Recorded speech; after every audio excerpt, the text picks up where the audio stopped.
Hey guys, welcome back to another video. Today, I'm going to show you guys how to be fully color neutral, or as I like to call it, CN. Oh, and I guess it's also a better idea to put green up for today.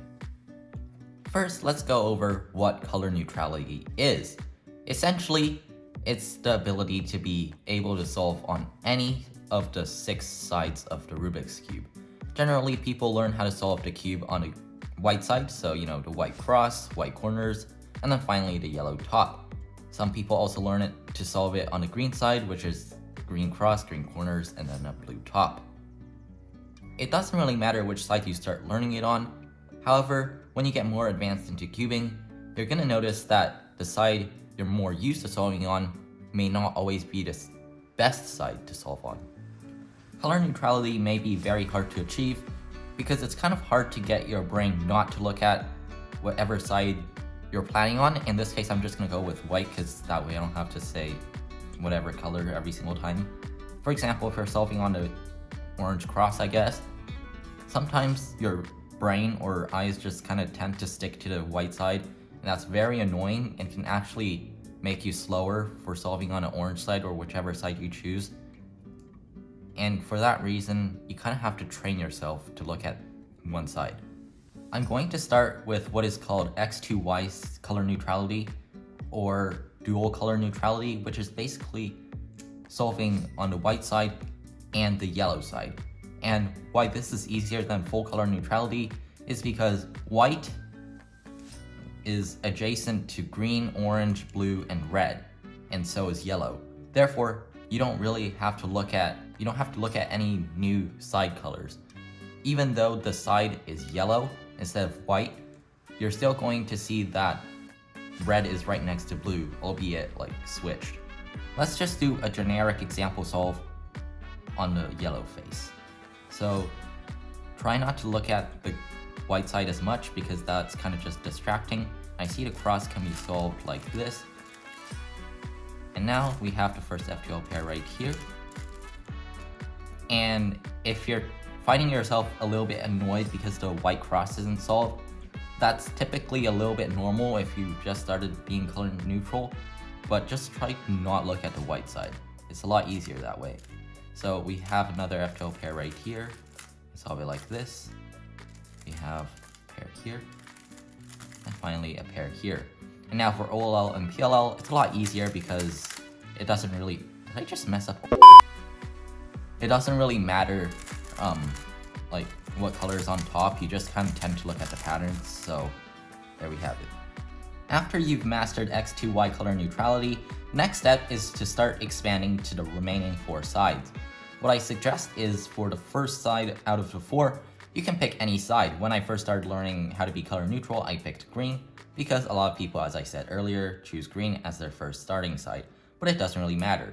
After you've learned the first side, I suggest learning a side opposite to it for the same reason we start with learning the yellow side. After you've learned those 2 sides, again, you can pick any of the one of the 2 remaining sides, and then lastly, you can just do the final remaining side.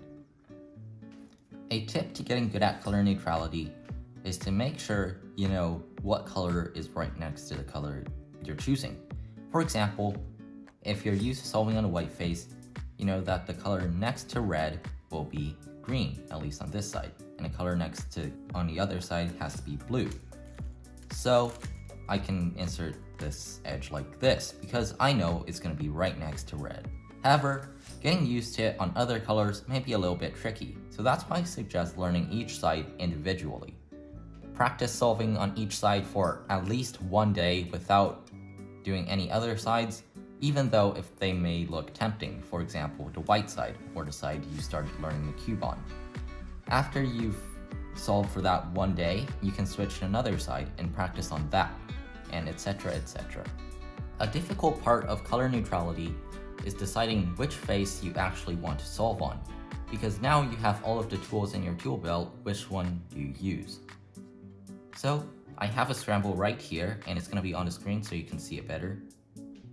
I want you to pause the video and decide which centerpiece you want to do the cross on. I'll give you some time right now.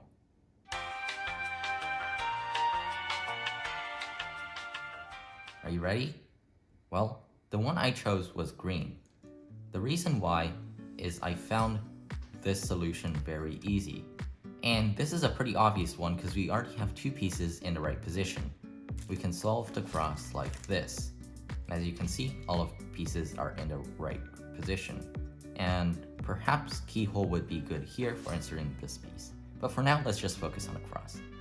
How I decided whether or not this is a good scramble is I kind of just looked around on every single side. The best cross is usually the one with the least moves, but sometimes that may not be the case because more moves can also be executed faster than less moves. Something else you might want to look out for are X crosses or extended crosses. Basically what they are is an extra F12 pair inserted when you finish the cross. And this is very advanced and usually for people who can find X crosses on the white side already.